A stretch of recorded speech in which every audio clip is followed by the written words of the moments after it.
মোটামুটি ৰাতিপুৱা 8:30 মানত আমাক ফৰেষ্ট ডিপাৰ্টমেণ্টে জনালে যে হাতী এটা এনেকুৱা পৰিস্থিতিত উদ্ধাৰ হৈছে বুলি।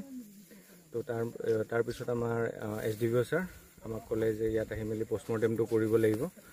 তো এতিয়া প্ৰিলিমিনাৰী পষ্টমৰ্টেম হিচাপত আপোনাৰ হাতীটোৰ যোনটো কণ্ডিশ্যন হৈ আছে তাৰ আপোনাৰ যোনটো দাঁতকেইটা থাকে বাহিৰৰ টাস্ককেইটা সেইটো মিচিং হৈ আছে আৰু লগতে টিপ অফ তাৰ যোনটো ট্ৰাংক সুৰৰ যোনটো আপোনাৰ একদম আগৰ টুকুৰাটো সেইটো পোৱা নাই। আৰু আমি এতিয়া প্ৰিলিমিনাৰী এক্সামিনেশ্যন যিখিনি কৰিলোঁ তাৰ ওচৰে পাজৰে যিখিনি ধৰক পোক আছে সুৰত লাগি আছে বা অন্য জেগাত যিখিনি যোনটো চাইজ হয় এনে প্ৰিলিমিনাৰী এক্সামিনেশ্যন হিচাপত আমি ধৰিছোঁ যে হাতীটো 7 দিনৰ পৰা 10 দিন হৈছে ঢুকাবলৈ। বয়সটো কিমান মান হ'ব? বয়সটো ধৰক আপোনাৰ 18 পৰা 20 বছৰ হ'ব লাগে মোটামুটি। এতিয়া আপোনাৰ দাঁতবোৰ সেক্সটো মেল হয় আপুনি যোনটো সুধিছে।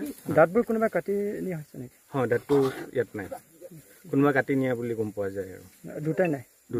তেনেকৈ ধৰক চোৰাং চিকাৰীয়ে হত্যা কৰা বা তেনেকৈ কিবা পাইছে নেকি আপোনালোকে? এতিয়া ধৰক ইয়াৰ পিছত আমি তাৰ যিখিনি ধৰক ফৰেনচিক লেবত আমি বাকীখিনি অংগ পঠাব লাগিব।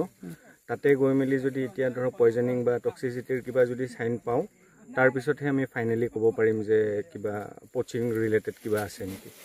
স্থানীয় লোকে কোনো সন্দেহ কৰিছে যে পেটটো কাটি দিছে বুলি সন্দেহ। নাই, তেনেকুৱা কথা নাই। যদি বেছি কেইদিন হয় সেইটো হ'ব পাৰে।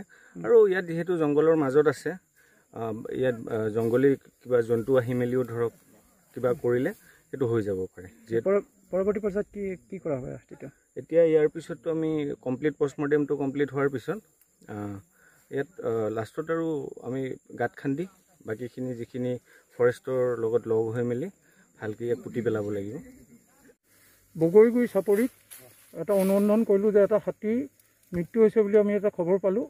আমি যোৱাকালি ৰাতি বেছি সময় হোৱাৰ কাৰণে আমি একচুৱেল লোকেশ্যনটো উলিয়াব পৰা নাছিলোঁ। তথাপিতো আমি আমাৰ পহৰাতে ৰাখিছিলোঁ। ৰাতিপুৱা আজি আকৌ আমি আহিলোঁ, আহি পেলাই এটা হাতী মৃতপ্ৰায় অৱস্থাত পাইছোঁ।